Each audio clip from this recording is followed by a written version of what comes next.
Hey there, everyone. Welcome to the Ready for the Draft podcast. I'm your host, Gregg Schutze. This is part 2 of episode 7 of the 2021 podcast series, breaking down the draft-eligible prospects, getting you ready for the NFL Draft, which is set to begin April 2021. Now, part 1 of episode 7 was dedicated to the FCS players, the lower-level guys that really aren't getting a chance to play in 2020. We know that Trey Lance had the one game against Central Arkansas. He and Dylan Radins really looked at as potential first-round picks there for North Dakota State. But Spencer Brown, the offensive tackle out of Northern Iowa, I think he has a great shot at being drafted in the first 2 to 3 rounds. I think he will hear his name called on day 2. But I think there are about 14 players in all that we covered. And I think they all have a legitimate shot at hearing their names called at some point during those 3 days of the draft. So part 2 will actually be spent on taking a look at weeks 6 and 7. So we've got a lot of games to cover, a lot of players that I was keeping an eye on during those two weeks. We've already broken down week 8 and what to look for there. So if you haven't already heard that, tune in to part 1 of episode 7. And so part 2, like I said, there's a lot to cover, so let's just go ahead and jump right into things. And we're going to go ahead and go position by position this time, changing up the format just a little bit rather than going game by game, just to really make sure that we cover each and every one of the players that really stood out to me over the course of the last couple of weeks. And I think when you start with that, and we're talking about the quarterback position, obviously you have to talk about Trevor Lawrence, the big 6'6", 220-pound junior who is going to be the number 1 overall pick, regardless of who it is that's drafting at the top of the draft, whether it's the New York Jets, the Washington football team, or even the Jacksonville Jaguars. Whoever ends up at the top, they're taking Trevor Lawrence number 1 overall. And look, against Miami, he went 29 of 41, 292 yards, 3 touchdowns, and then he follows that up against Georgia Tech, throwing for over 400 yards and 5 touchdowns. Those 5 touchdowns were in the first half.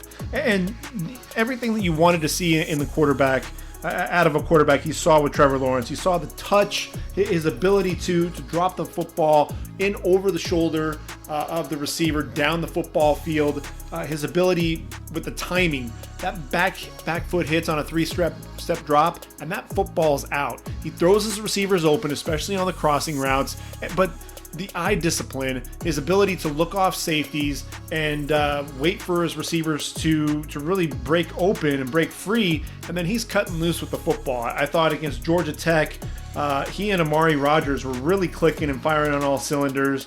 And Amari Rodgers in that game, 6 receptions, 161 yards, and a couple of scores. When you have a guy like Amari Rodgers, who's a tremendous route runner, I think he's quicker than he is fast, but a guy that was still able to get vertical there against the Yellow Jacket defense. And it was someone to where, Trevor Lawrence was really the anticipation, throwing him open and really making sure that before he even got out of his break, that ball was out and was going to be putting it on a man and allowing him to cut up the field, not really having to think, able to just catch the ball and continue to make that play.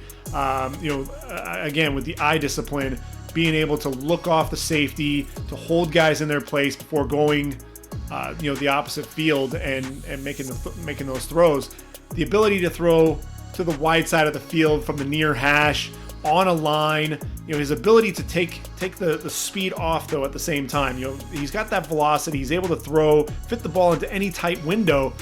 But at the same time, in zone coverage, if he wants to drop the football into his receiver, especially on a back shoulder throw, he's going to do that. He's going to allow that receiver to adjust to the football. The ball placement, absolutely phenomenal. Yes, he did finally throw an interception. After 367 passes without an interception before he finally threw one. So that's over a year's worth of pass attempts before he finally threw his first pick. And it was Zamari Walton. There's the trivia question for you. It was actually Zamari Walton who ended up picking off the pass. And that was the thing with Trevor Lawrence. Rarely do you ever see him forcing the football. I think that's one of the things that is tremendous And the body control with this guy too. He was rolling to his left, rolling out, and the ability to flip his hips in a hurry, get the shoulders square to the target, and then throw with velocity, moving on the run. A throw that's really hard for a right-handed quarterback. I thought it was phenomenal. But I'll tell you what, the quarterback who's really rising up draft boards for me is Zach Wilson. Took on Houston on Friday the 16th.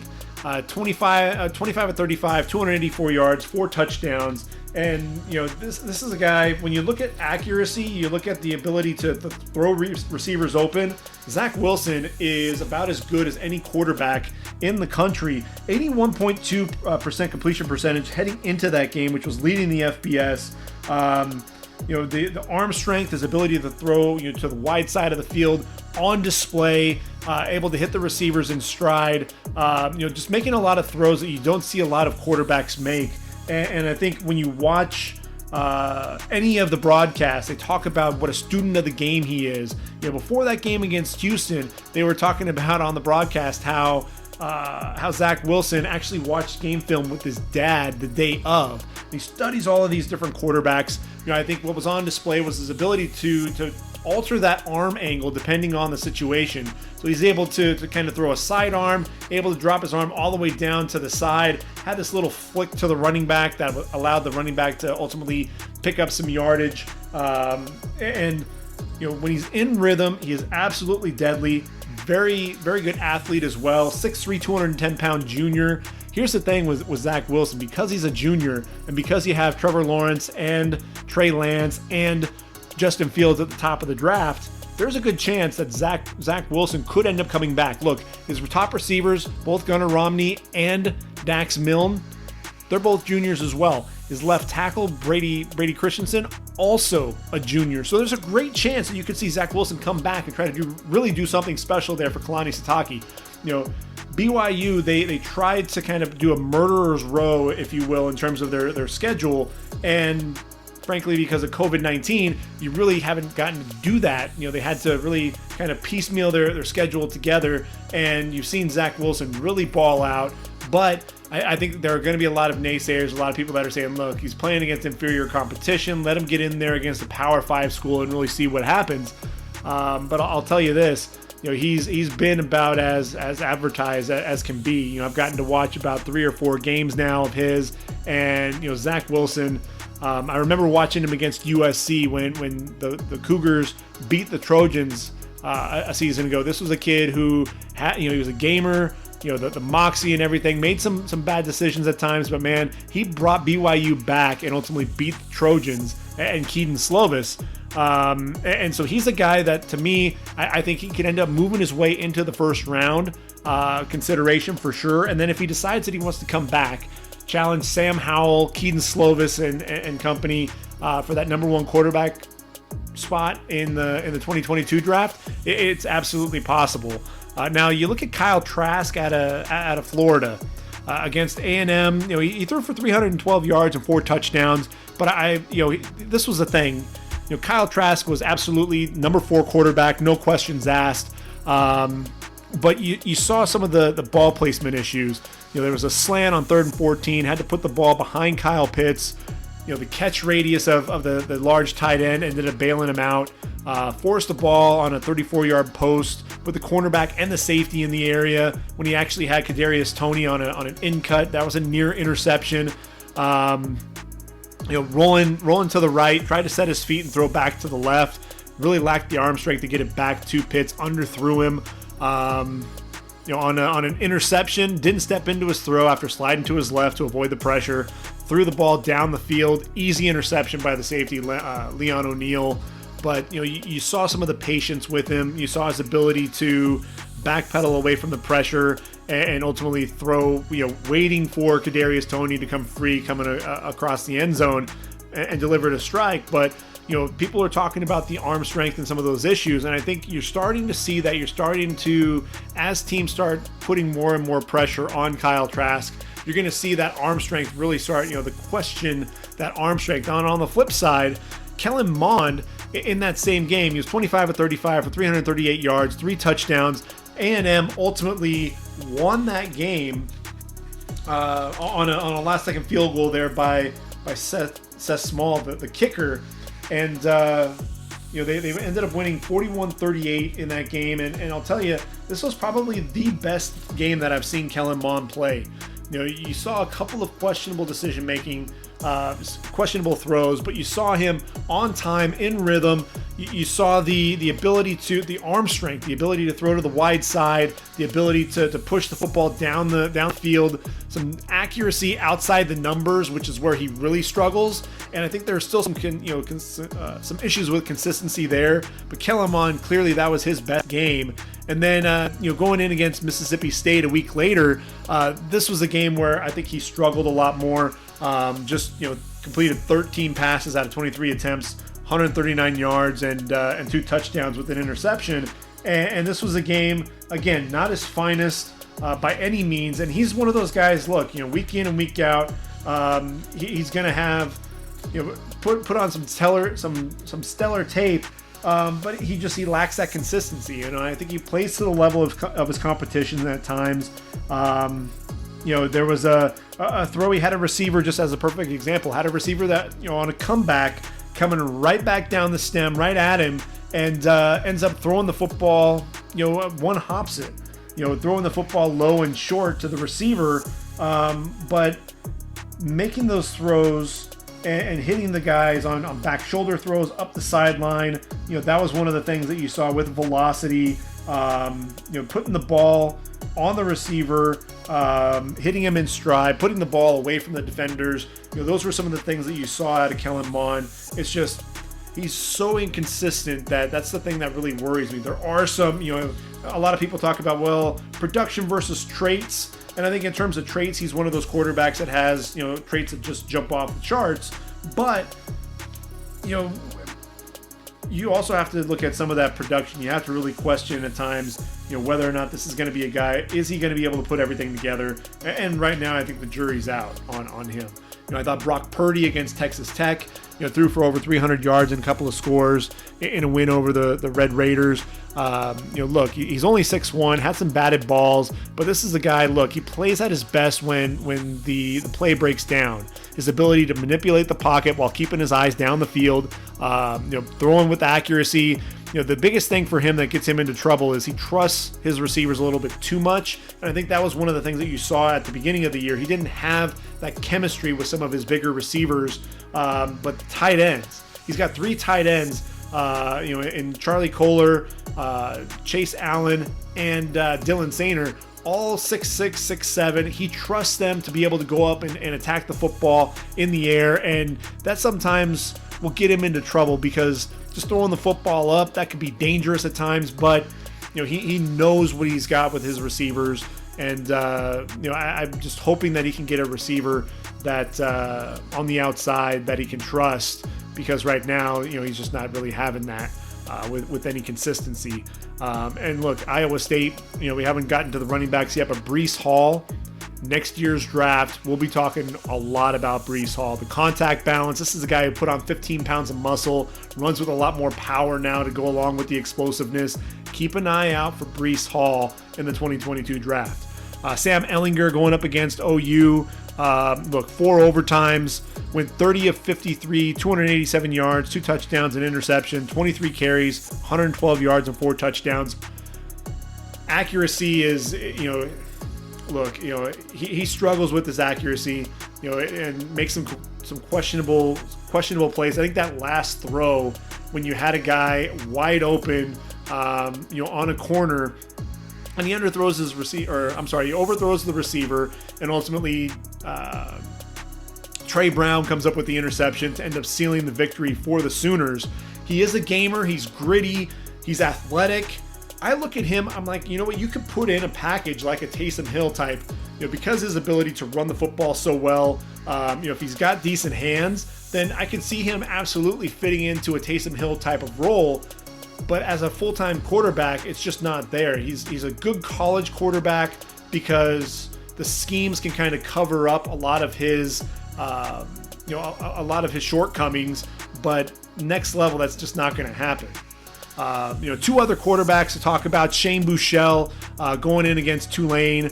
384 yards and a couple of scores, leading them to victory over the Green Wave. And I think with Shane Buechele, the arm strength isn't necessarily there, but running that spread offense, he's one of those intriguing quarterbacks that could end up finding himself drafted late on day 3, just because his ability to kind of throw the football all over the field, a Sonny Dykes receiver, quarterback. So he's one to keep an eye out for. Brady White of Memphis. Against UCF, Memphis ends up with the victory in that game. 34 of 50 for 466 and 6 touchdowns. This was a game where Dylan Gabriel throws for 600 yards and loses. This was just the football flying all over the field. I thought Brady White definitely helped himself there, with Memphis. And on the flip side, KJ Costello against A&M ended up getting himself pulled in this game. Just all the interceptions, double-digit interceptions, leading the country.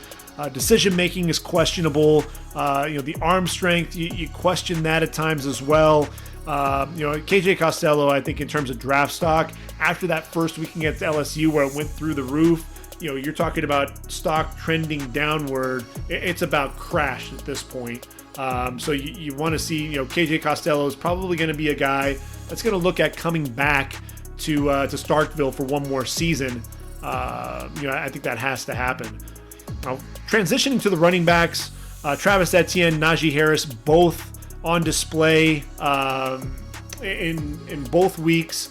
Etienne, 17 carries, 149 yards, 2 touchdowns, along with 8 receptions for 73 yards in the win over Miami. And look, he follows that up, just 44 yards and a touchdown, had a fumble against Georgia Tech. Georgia Tech really bottling up the run game. But I think it was against Miami that you saw the contact balance, which really speaks to that leg strength. This is somebody who's not just a speed demon anymore. He can run between the tackles, runs with power, and then the hands. 8 receptions, able to run a wheel route, catch the football in stride, make some plays in the open field. He's explosive, he's dynamic. Did struggle a little bit with pass protection though. Ended up whiffing on a block. And Quez Jackson there, the linebacker for Georgia, ended up getting in. Georgia Tech got in there, sacked Trevor Lawrence. On the flip side, Najee Harris, I thought, held up really well in pass pro, both against Ole Miss and Georgia. But look, man, this guy's been a beast. He's knocking on the door with Travis Etienne. I have Etienne right now as my number 1 running back, but I think Najee Harris, what he's been doing, the 6'2", 230-pounder.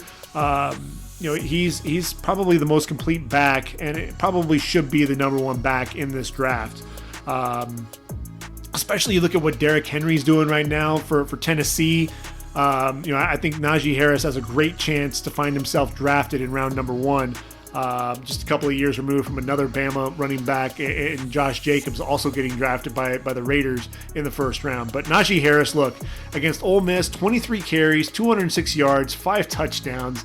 To go along with 3 catches for 42 yards. Follows that up against Georgia with 31 carries, 152 yards, and 3 touchdowns. And look, he runs with power. This is a guy who loves to go airborne and hurdle guys. Gets on the outside. The lateral quickness is there, but I think the patience running behind his blockers, and then the vision, the ability to see the cutback lanes, put his foot in the ground, get north and south in a hurry. He's not somebody that you really want to have spending a lot of time moving laterally, moving east to west, but he's got those jump cut ability to then explode north and south. And he doesn't really lose speed. I think that's the thing that you really see with Travis Etienne as well. These are guys that don't lose speed when they're making those cuts up the field. So Najee Harris, I think, has definitely helped himself over the course of the last couple of weeks. Khalil Herbert has actually been one of the top, if not the top, running back in all of FBS. The 5'9", 212-pounder out of Virginia Tech. He started his career at Kansas, and he's done nothing but have 100-yard days there for the Hokies against North Carolina. Another day, 11 carries, 138 yards, 2 scores, runs with power. That's one of the things that I love about him. He runs behind his pads, and delivers a blow. That's the thing that you see from him is he's got a burst. He's not going to be a speed demon. He's not going to be like Travis Etienne and run away from you, but he'll deliver some contact. He's going to run you over a little bit. And, I want to see him catch the football out of the backfield a little bit more. I think that's what's going to kind of hurt his draft stock. But I think Khalil Herbert has definitely popped in on NFL radars for sure. And then Michael Carter, in that same game against the Hokies, 17 carries, 214 yards, and 2 scores. This is a guy who the lateral quickness is absolutely there. And I think a lot of people look at UNC and they talk about Michael Carter and Javonte Williams potentially being the Tar Heels version of Thunder and Lightning, like Reggie Bush and Lendale White. I wouldn't go quite that far with it, but Michael Carter does make some nice plays in the open field, has excellent hands as well. He's an underrated running back. He's 5'9", 190 pounds. A guy who I think plays bigger than his actual measurements would tell you. Elijah Mitchell, in Louisiana, they go down to the Chanticleers of Coastal Carolina, ranked number 25 in the country now. I think, if you're a team, I mentioned it on the last podcast, if you're a team that's looking for a head coach, look no further than Jamie Chadwell. What he's done with that program in just 4 years at the FBS level, he's that coach that's really on the rise. And, Elijah Mitchell in that game, 9 carries, 39 yards, and a couple of scores. And, he's just, with Elijah Mitchell, he's a guy that I think is patient. I think he runs with purpose. He runs with some attitude. And I think that's one of the things that I really appreciate about him. 35 career touchdowns. And he's somebody who, he battled some COVID restrictions. And, I think he's really starting to kind of come into his own a little bit. 5'10", 218 pounds, definitely has the speed off the edge, a guy who can run with power and speed. Flip side, you have Trey Regis, really a one cut and go type of a guy. He's going to get north and south in a hurry, 10 carries, 73 yards in that game. Flip side, you have CJ Marable, for Coastal Carolina. Had 17 carries for 73 yards and a score in that win. And a guy who, he's got some suddenness to him. I think he's a lot quicker than he is fast. I think the lateral agility is there, showcases some decent hands as well. He's one of those intriguing prospects, may not get drafted, might be an undrafted free agent who ends up making a roster and ends up being productive kind of as one of those change of pace backs. Now, the one running back that really isn't going to show up on any stat sheet, but if a team's looking for a fullback and you see some of those guys that are still out there, like Andy Janovich and company, Adam Prentice, he's 6 foot 245, the senior Colorado State transfer into South Carolina. Look, he was the lead blocker on a number of occasions for Kevin Harris. Actually had a reception, got out and ran some people over on a 10-yard reception as well. He's a guy who I think could end up making an NFL roster just because, man, he's just so efficient as that fullback. He's a great lead blocker, a guy who's going to locate that linebacker and is going to put him, really bury him, and really drive him down the field and really open up a nice lane for his running backs. And that was really on display there for Kevin Harris. At the receiver position, look, Jaylen Waddle is a special receiver. Against Ole Miss, 6 receptions, 120 yards, and then against Georgia follows that up with 6 catches, 161 yards, and a touchdown as well. This is a guy who is showcasing tremendous speed. Is he faster than Henry Ruggs?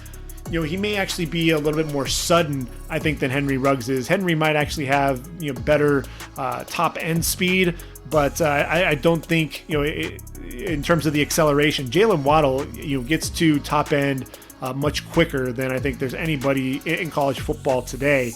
But the thing with Jaylen Waddle, he's very sudden with his route running. I think the ability to go up and attack the football in the air, that's one of the things that you see. You see a lot of crossing routes, deep overs, and when that football comes in from Mac Jones, he's attacking that football in the air. And then I think his running mate Devonta Smith. Look, Jaylen Waddle can end up being number 1 when it's all said and done. He and Jamar Chase battling it out, but I think Devonta Smith is right there as well. 13 catches, 164 yards, and a score against the Ole Miss Rebels. And then against the Bulldogs, follows it up, another double-digit reception, Dave, 167 yards, 2 scores as well. And the thing with Devonta Smith is he's not going to be the most explosive receiver. He's not going to be the most powerful receiver, but he's so smooth with his route running. The ability when he runs a comeback or a curl, coming down that stem, especially on those curls, he's going to come right down the stem, right back at the quarterback. He attacks the football in the air, plucks it out of the air with his hands. The savvy route runner, his ability, the body control. Devonta Smith, I think the flashy guys, the Jamar Chase and the Jaylen Waddles, they're a little bit more flashy, and I think those are the guys that will end up going higher in the draft. But I wouldn't be surprised if Devonta Smith, when it's all said and done, is going to be the top rookie coming out. I think you look at A.J. Brown, and a lot of people were talking about A.J. Brown not necessarily being the most explosive receiver when he was drafted by Tennessee. When you looked at him, he was the receiver that was making the biggest impact in that rookie class.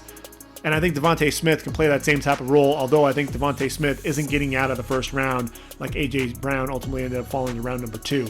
Kadarius Toney, I think he's about the receiver that is helping himself the most, really coming into his own as a receiver. He's always been one of those gadget play type of guys. Let's get the ball in his hands and just let him do his thing. But he's a much more polished route runner and just understanding more of the nuances of the position. Uses his hands well. Plucking the ball out of the air. 7 catches, 92 yards and a score there against Texas A&M. Kadarius Toney, he's moved into my top 10 in terms of the receivers because I firmly believe he's a guy that's just going to continue to get better there at the receiver position. Tamorrion Terry out of Florida State. Against Notre Dame, had a big game, 9 catches, 144 yards and a score. Showed he could be a deep threat, showed the ability to track the football, make some catches over his shoulder, but ultimately had I want to say it was I think it was a meniscus tear there in his knee that he had to have treated, so he's out for a couple of games. So he missed Florida State's upset win there against North Carolina. So hopefully he'll get better soon. I think Tamorrion Terry, he's only a junior. I anticipate he'll come out into the draft. Really a large catch radius. He's one of those guys who's kind of up and down right now. Consistency is going to be the name of the game for him when he comes back healthy. Tutu Atwell got to go up against Notre Dame. Didn't really get to showcase a lot of that speed. I think, this was a game, look, Notre Dame only won, 12-7. Malik Cunningham struggled mightily in this game. I think that was one of the things some of his deficiencies were really exposed. He really struggled seeing the entire field, was pressured quite a bit as well. That offensive line, really was getting attacked there by Notre Dame. And Tutu Atwell, though, very explosive, a guy who can play outside, probably going to be more of a slot receiver, as is Elijah Moore. Against Bama, 11 catches, 143 yards, a guy that could get vertical on you if you needed to, a guy who's going to attack the middle of the field, very sudden, very polished route runner. He and Amari Rodgers, I mentioned the 6 catches, 161 yards and 2 touchdowns. Those two guys, and then Shi Smith out of out of South Carolina. Against Auburn, 8 catches, 76 yards and a score. This is a guy, had a tremendous catch, goes up with one hand, tips it to himself, ends up securing the football as he goes to the ground. But it's the route running ability, the ability to get open, very sudden, and then make plays. I think all 3 of these guys, if a team's looking for a slot receiver, 3rd, 4th guy, possibly even a second option, in the case of Elijah Moore, I think you can end up bringing these guys in and they can end up making an impact for an NFL franchise. Jalen Robinson, only a redshirt sophomore, the transfer out of OU there at UCF. The day that he had against Memphis, 10 catches, 173 yards and 2 scores. Even when Memphis was up, you just had this feeling that that Robinson and Dylan Gabriel were going to will their way back to a victory there against the Tigers, which ultimately it didn't end up happening. But he's so explosive, and you see him with the double moves, his ability to set the corner up and then get vertical, especially on his out and ups. You'll see that the post corners just juking guys out of their shoes, and the explosiveness. He's a downfield receiver, and with all the receivers in this year's draft class, he'll probably come back for one more season, especially considering Dylan Gabriel is a true sophomore.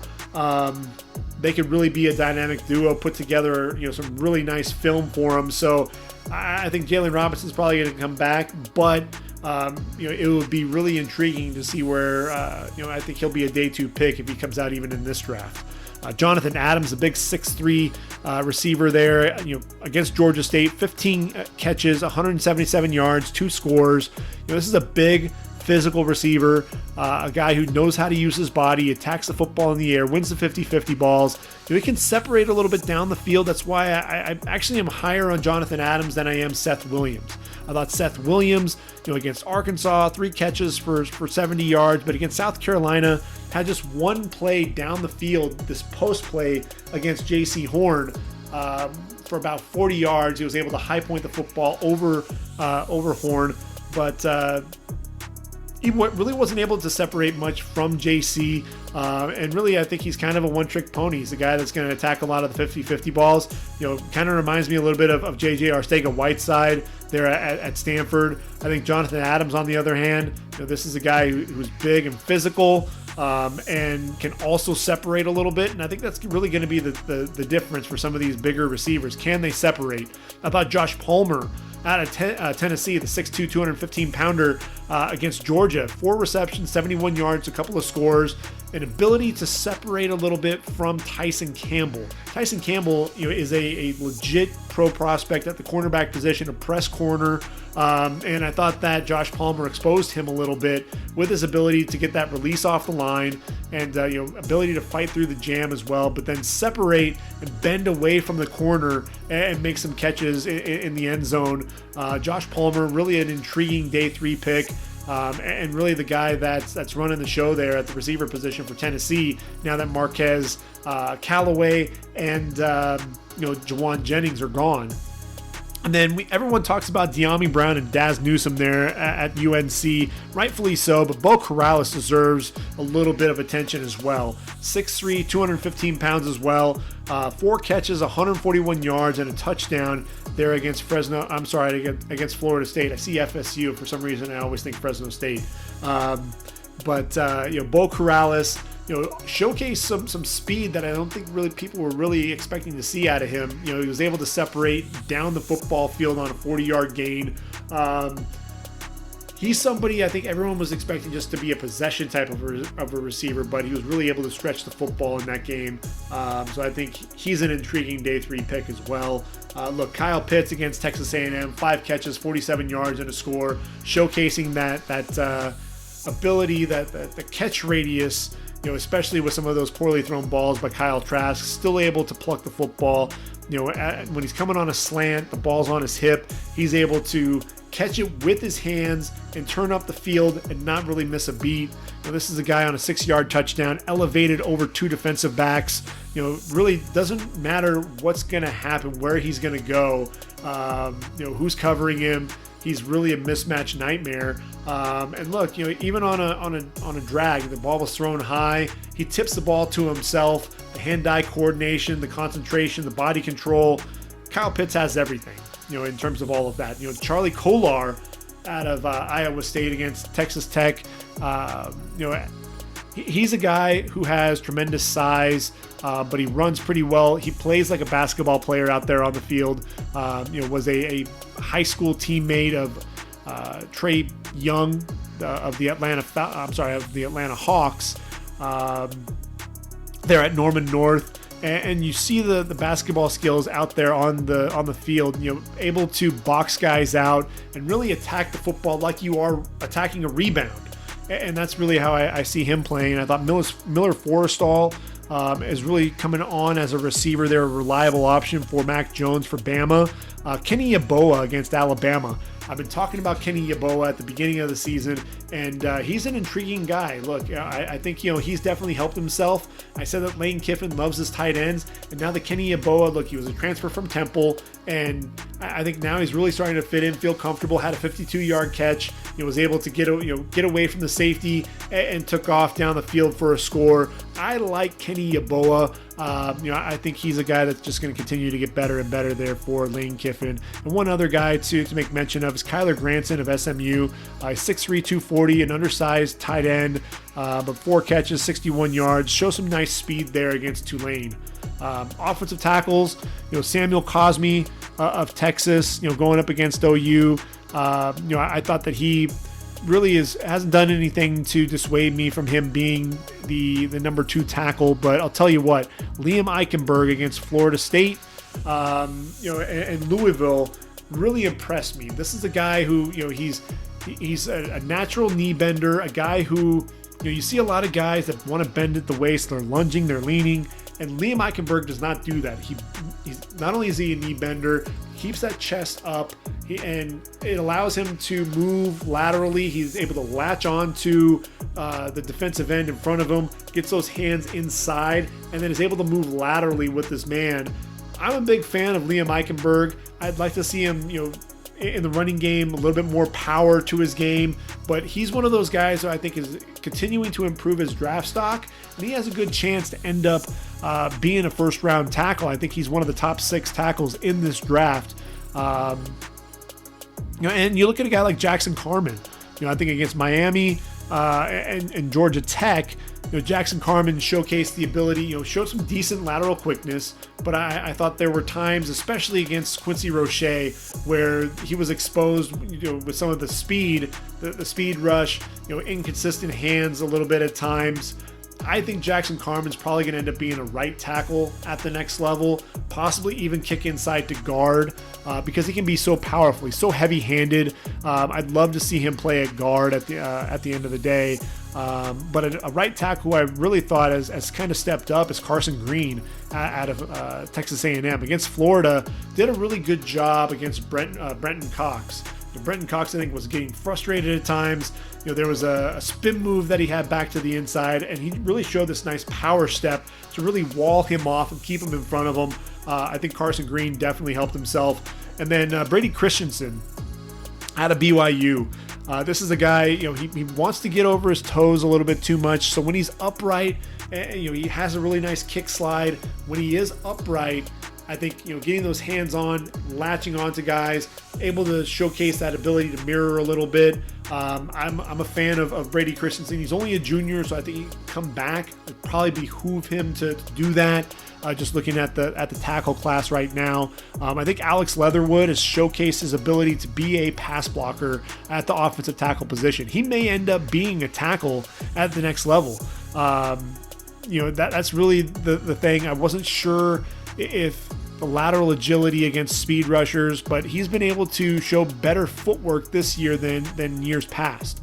I thought against Georgia, Trey Smith and Cade Mays, they looked average.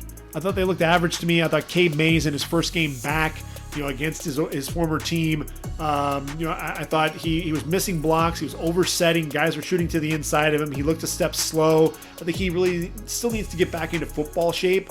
I thought for Trey Smith, I thought that Jordan Davis and Devontae Wyatt were pushing him around a little bit. So he's somebody who I think needs to continue to put out some better game film going forward. I thought Aaron Banks against Louisville looked great. A big physical guy, was able to get out and pull a little bit, be a lead blocker, but a guy who can be punishing in the running game. Also able to kick out and play left tackle when Liam Eichenberg had an issue with his eye in the game against Florida State. Let's see, who else can we talk about? Shannon Herring. The 6'7", 310-pounder there out of BYU going up against Houston. He's the guy who wanted to play way too upright. It's not a good thing to play too upright when there's no knee bend. When you're standing straight up and that pad level gets too high and you don't have any effectiveness, you've lost all of your power. What you really want to see is getting that weight down, drop, that wide base, dropping the butt, and really, driving, getting that leverage, and then you're able to drive into your man. And I think that's where he's lost a lot of that. And that's something that, I think teams are going to really want to see if he can drop that pad level, he's somebody who I think is an intriguing prospect. I think he's athletic, a guy who can play tackle and guard. But if that pad level doesn't improve, I think that's something that's going to really hurt his draft stock. I thought Creed Humphrey against Texas, the center, looked solid, but not spectacular. I think Jarrett Patterson, though, out of Notre Dame, especially against Florida State, I thought Jarrett Patterson showed off tremendous athleticism, his ability to climb to the second level, the wide base, quick hands. I really like Jarrett Patterson in this center class, and Landon Dickerson. I know that he has a lot, the knee injuries. He's battled a ton of injuries in his career, whether it's at Alabama or Florida State, but against Tennessee and Georgia. And he's just a guy who I think is just continuing to get better as a football player. Plays with a little bit of a mean streak. Need to reel him in a little bit at times. I think he gets a little bit out of control. When he's on, he can really be a lethal offensive, on the offensive side of the football at that center position. Now, if we flip to the defensive side of the ball, edge rushers, we're really trying to find guys that are going to make some plays. I thought Jalen Phillips against Clemson had the one sack. This is a guy, he attacks the hands, and that's one of the things that you really like to see is he'll chop at the hands. He'll use a club. He'll use a rip move. Very stout at the point of attack against the run. But I thought against Clemson, he struggled to really get off blocks. Meanwhile, Quincy Roche, I thought he did a really solid job against Jackson Carman. This was a guy who was able to convert speed to power. I thought you saw really nice hand usage. Quincy Roche, to me, over the last couple of weeks, really coming into his own. And he's somebody that I've always questioned. Does he have enough size to play the defensive end position? And he's somebody who I think has definitely put on weight. Much like Brian Burns did coming out of Florida State, going to the Panthers. I think Quincy Roche might be able to play with his hand in the dirt at the next level. Like I mentioned earlier, Brenton Cox, 4 tackles, had 3 quarterback hurries there against A&M. Struggled at times to get off Carson Green's block when he moved over to the left side against Dan Moore. I thought he was much more effective getting to the quarterback. Taron Jackson out of Coastal Carolina going up against Louisiana. This was I want to say it was a Wednesday game. Had 4 tackles, a tackle for loss, quarterback hurry. This is a guy who, he's going to use a quick jab step, shot to the inside, hit the quarterback, Levi Lewis, as he was trying to throw. A guy who just, he's instinctive. He's 6'2", 260 pounds, a little bit, undersized for the defensive end position, but a guy who, over 20 sacks in his career, 32 tackles for loss. He's a guy that I think is going to end up being probably a 4th, 5th round pick, but a guy who's going to end up not only making a roster, but I think he can make an impact as a rotational edge rusher. Patrick Johnson, another guy there, the joker position there for Tulane against SMU, nearly had that upset against the Mustangs. 5 tackles, a sack, couple of tackles for loss. This is a guy who, consistency, you want to see him continually getting off the edge. When he's coming off the edge as a stand-up rusher, the ability to quickly turn the corner, flip those hits, and flatten out and get to the quarterback. When he's able to get off those blocks, I think that's one of the things that you definitely see. You just don't see the consistency with him. Florida State, look, man, Joshua Kando and Janarius Robinson, the length on these guys, Kando is just a mammoth dude, and I thought against North Carolina, these guys both looked really solid. Kando's 6'7", 265, and Janarius Robinson, 6'4", 258. And a couple of big dudes. I think Robinson's more the finesse guy, a guy who's going to look to try to bend and turn the corner in a hurry, use his length to his advantage. Whereas Kando, he doesn't care. He'll show the ability to dip that inside shoulder, but you're going to see a lot of speed to power out of him. You're going to see a lot more physicality out of him as well. Ultimately ended up with an interception. Ball came to him off of a tip, and 25-yard down the football field, showcased some nice athleticism there as well.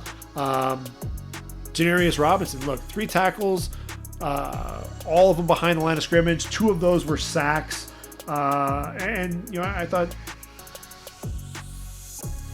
did an excellent job just dipping underneath the right tackle. I think that's where he was really showing a nice job there. That getting that pad level low, turning the corner. He actually lost his balance on one of the plays, got back up and was able to get a hit on the quarterback. I love the effort. Florida State, they're finally starting to click. It looks like Mike Norvell got that signature win in that victory there over UNC 31-28. And I think that these linemen on the defense have definitely made an impact there for him, for Mike Norvell. Defensive tackle, since we're talking about Florida State, Marvin Wilson. Look, the thing with Marvin Wilson, I think he has really nice hands. I think that's one of the things that you can definitely say, attacks the offensive lineman's hands in a hurry, but I worry about the pad level. Pad level will get high at times. I worry about his conditioning, because there are times where that motor runs hot and cold. Does he have a burst? You see the burst at times, but I think it works best really, more of the speed to power. I think he'll show some quickness, some short area quickness, but the thing with me with Marvin Wilson is the production and the potential. And I thought UNC was one of his best games. He actually had 6 tackles and a quarterback hurry, showing some ability to be quick off the football. Can be explosive when he's playing with the proper leverage. That's really what my notes say here, and that's really the biggest thing that you have to watch out for with him. Is are you going to get that consistent pad level out of him? And I think a lot of that comes down to conditioning. I think the guy that's really starting to rise up draft boards is going to be Christian Barmore, big number 58 for Alabama, and against Georgia had 3 tackles, a sack, a forced fumble, a couple of pass breakups. This is a guy who he has the explosiveness, has power in his hands. He's very heavy-handed, but a guy who I think does a great job. He has a nice push-pull to ultimately disengage off of the blocker, make some plays behind the line of scrimmage. I think Christian Barmore may end up being the number 1 defensive tackle when it's all said and done in this draft. I like Jordan Davis, what he's been able to do there. Again, I thought he was really stout at the point of attack against Trey Smith, against Cade Mays, and then going up against Bama, at times, this was a guy who just really couldn't be moved off of his mark. And that's one of the things that I think, you really look for in one of those defensive linemen. Is he overly explosive? No. Is he going to be somebody who's going to be living in opposing backfields? No, but he's going to take up a lot of space. And, he's tremendously athletic for a guy who's 6'6", 330 pounds. I like him probably as a 4th, 5th rounder. I think early day 3 right now. Tadarius Slayton's another guy, big physical dude, has the power to drive his man almost all the way back into the quarterback off the ball. Power when you look at Tadarius Slayton for Florida. And, same for Forrest Merrill. 6'1", 338, little spark plug there, going up against Georgia State, had 2 tackles, a tackle for loss, forced fumble, and I think that's the thing that you really see with Forrest Merrill is not only is he stout at the point of attack, he's taking on multiple blockers, but if you give him the ability to get off of his block, he's able to use those hands, shoot into the backfield. The short area quickness for a guy that big is tremendous. And so I think all of these guys probably in that early to mid day 3 range. And I'll give you a name to look out for as well, and that's Taylon Humphrey. Now he's 6'5", about 300 pounds there for Louisiana, and against Coastal Carolina, this is a guy who was firing off the ball, using tremendous hand usage to get off blocks and shoot the gap, get into the backfield, have 5 tackles and a half tackle for loss in that game. He's the guy that's really intriguing, and I want to continue to watch more game film. Jeremiah Owusu-Koramoah. We're moving on to the linebackers. Against Fresno, I'm sorry, I did it again. Against Florida State, 5 tackles, a couple of tackles for loss, and a quarterback hurry. Against Louisville, 5 tackles and another couple of tackles for loss. So in 2 games, you're talking about 10 tackles, 4 tackles for loss, and a quarterback hurry. I look at Jeremiah Owusu-Koramoah, and he's the rover there for Notre Dame, but he's a guy who does a little bit of everything. I think he can cover. He's shown the ability to cover both tight ends and running backs out of the backfield, can drop into zone coverage and read the quarterback's eyes. bends well coming off the edge, rushing the quarterback, and the ability to play sideline to sideline against the run. He's the guy, to me, that I think could end up being a top 20 pick. I think people, when you're looking at the linebacker position, I think you have to really start that conversation with number 6 there for Notre Dame.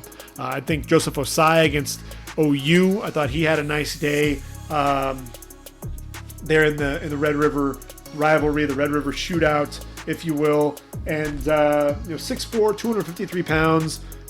This is a guy who just plays with his hair on fire. He's relentless to the quarterback. The backside pressure just continues to come. After the ball carrier, chased down TJ Pledger 15 yards down the field. To drop the running back there. You see a dip and rip, and then bending around the left tackle, got pressure on the quarterback early. He's a guy who I think has also shown that he can put his hand in the dirt, but I'd really love to see him drop into coverage and see if he can actually be an outside linebacker. That said, I think he's a nice edge rusher, a guy who might get his name called late day 2, early day 3 right now. Dylan Moses, didn't think he had the best game against Ole Miss. Against Georgia, had 10 tackles and a sack. You saw him be a lot more active, a lot more productive. I think he's still feeling his way back. He missed last season. He's coming back. You definitely see him leading the defense, making a lot of the pre-snap reads. He's the quarterback of that defense and the leader, unquestioned leader of that defense. But I think he's been a step slow with arriving at the ball carrier at times. So he's somebody to really keep an eye on. Can he improve his play? Because right now I think he's a day 2 pick. A lot of people were talking about him potentially sneaking into the first round. I just don't see that happening right now. Some people are down on Chaz Surratt there for UNC. I thought against both Virginia Tech and Fresno State, he didn't really have a chance to make a ton of plays, but you see the instincts. You see his ability to make the quick reads, diagnose the plays, and he was right around the football on quite a few plays. The thing with it is he's still new to the position, so I think that's where he's going to struggle a little bit. But this is the guy, if you're talking about traits, he's a quarterback. He was a linebacker he's a quarterback in a linebacker's body. Ultimately ended up switching the move to the linebacker position. Still has that quarterback mind, and he's the guy that I think is going to just continue to get better and better. And so I think he's a guy that I could see a team actually taking in round number 2. Just because his ability, in just a couple of years, what he's done there for the Tar Heels, and just his ability to just continue to get better and better. I've been critical of Monty Rice. I thought he was somebody that, wasn't always making plays there for Georgia. A lot of people really liked his ability. But I'll tell you what, against Tennessee and Alabama, this was the guy who was clearly, one of the, at least in the front 7, was the top player there for Georgia. Against Tennessee, had 8 tackles, a sack, couple of tackles for loss. The forced fumble and fumble recovery. He reaches in, rips the football out, and ends up, taking that fumble back 20 yards. This is somebody. He's a guy who. Look, he'll probably end up being a 4th rounder. I don't know that he's going to run all that fast, but you see the instincts, his ability to make some plays. And there was talk that he could come out after last year. I'm glad that he didn't, because I think it's actually improved his draft stock a little bit. And then his teammate Azeez Olajari, he's only a sophomore, but he's a redshirt sophomore. So he does have the ability to come out if he wants to.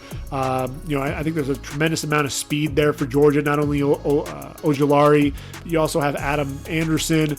Nakobe Dean got to the quarterback there against Bama. You can just sit there and keep naming guys. Nolan Smith, Quay Walker, Trayvon Walker. But I think when you look at Azeez Ojulari, number 13, a guy who just, he's explosive coming off the edge. He bends really well, does a really good job stacking and shedding in the running game as well. I'm a big fan of his. He's a guy that really knows what to do when when he's around the football. Had a couple of forced fumbles there against Tennessee as well. If you go to the cornerback position, nobody I think helped themselves better than Jaycee Horn against Auburn. 4 pass breakups, 2 interceptions on the day. This is a guy who was flat out dominant against Seth Williams. Blanket coverage. This is a guy who can do a little bit of everything. He was jamming him there at the line of scrimmage. Even in off coverage, he wanted to get his hands on Seth Williams, even at 2, 4, 5 yards. And trying to redirect the receiver, but then he would stay right on his hip. And even when he would come in and out of his breaks, you saw no wasted movement. You saw the ability to drive on the football, get his hand in and make a play, and had a couple of athletic interceptions as well. To me, I look at Jaycee Horn, and he's a guy that I've been talking about as one of those corners that could end up continuing to move up draft boards. And right now, I don't think there's a cornerback playing better, and that includes Patrick Surtain, who's at the top of everybody's draft board. I thought Surtain against Georgia. He had a pass breakup in that game, but here's the thing with him. I think in terms of the coverage, I don't see him really. He's in phase. That's the thing that you definitely see, but you want to see a little bit more physicality out of him. He's really another press corner. But look, both of those guys, you're really kind of splitting hairs between the two of them. Those are guys that you can really leave out on an island. Tyson Campbell against Seth Williams did a great job against Tennessee. Was exposed a little bit by Josh Palmer, and then I think Alabama really took advantage of that as well. I think that's really going to be the thing with Tyson Campbell is he's a nice press cover corner, but dealing with receivers with speed, that's where he struggled at times. The flip side though, Eric Stokes, he's a guy who's a legit 4'3" guy, and at 6 foot, 185 pounds. I could see Eric Stokes potentially sneaking his way into round number 1. He'll probably end up being a second rounder, but he's a guy that I think could challenge for a starting job at the NFL level right away. Asante Samuel Jr. Look, this is a guy who is explosive. I think he plays like his dad. Just relentless in his cover ability. This is a guy who, in zone coverage, does a great job reading the quarterback's eyes. I think he's in phase quite a bit in man coverage as well. Attack the football. Look, he had 3 pass breakups against Notre Dame and UNC combined. I think he's a guy who right now is going to be a day 2 pick, and he'll be a top 10 corner taken in the draft, and a guy he'll probably end up being either a slot nickel corner, but a guy who I think is going to be around a long time at the next level. And then at the safety position, look, Bubba Bolden against Clemson, 10 tackles, a forced fumble, had 2 blocked kicks. I think that's really the big thing that you took away with Bubba Bolden. This is a guy I think is instinctive. He takes excellent angles. He wants to go for the big hit all the time, and sometimes you just want to see him wrap up. But his ability to also make plays on special teams is something that I think is going to turn heads. And then finally, Richard LeCounte, against Alabama, had the interception. He's one of the better center fielders in this year's draft. When you think of center fielders, you think of Trevon Merrick at TCU. You think of Andre Cisco of Syracuse, out for the year with the injury that he sustained before the game a couple of weeks ago, has declared for the draft. And then even Reed Blankenship out of Middle Tennessee. I saw someone was talking about him as one of their top center fielders, and I'm glad that people are starting to take notice of him. I'm a big fan of Reed Blankenship, but look, right now my number 1 safety is Javon Holland. And I think Javon Holland, he's a guy that can play in the box. I think he can cover a little bit, as a potential as a nickel if you needed him to. But I think, as a center fielder, a guy who has excellent range, I think right now he's my number 1 corner. I'm sorry, number 1 safety, followed by Merrick and Cisco. And I think Richard LeCounte, he's in the top 10. He's probably going to be a guy that'll end up getting drafted on, in the 4th or 5th round, but he's just a smart, intelligent player. You look at a guy like Jordan Fuller going to the Rams and, was able to make some plays there for the Rams. And so I think Richard LeCounte is a guy that can absolutely do that as well. He'll probably come off the board later than some people were expecting, because I think the safety class, there is some depth. There are a lot of guys in that draft class, and I think Richard LeCounte, he's going to fly right there. Might be a 3rd round pick, but I will also, like I said, wouldn't be surprised if he falls to the 4th, even the 5th round when it's all said and done. So those are the guys that I took a look at. Those were the guys that really, from what I was watching, really wanted to key in on. And we've got week 8 coming up. We've got Big Ten play. So really looking forward to watching Justin Fields, Chris Olave. Obviously they have Garrett Wilson as well, but Trey Sermon running the football there for Ohio State. Defensively, they've got the linebackers. They've got Baron Browning. They've got Pete Werner, and then obviously you've got Sean Wade, the cornerback, who's come back, opted back in. Minnesota's taking on Michigan. So Minnesota, you've got the quarterback, you've got Tanner Morgan, and you've got Rashad Bateman, and you've got the offensive lineman there for Minnesota. The tackles, Sam Schluter, Daniel Fa'alele. I think Sam Schluter's a guy who should be on NFL radars. I think he's a guy that could end up being a swing tackle. They get to go up against two of the best edge rushers in Aiden Hutchinson and Kwity Paye. So that's going to be a lot of fun to watch. I think the linebackers, Cameron McGrone, is somebody to really keep an eye out for as well for Michigan. Penn State, they're taking on Indiana.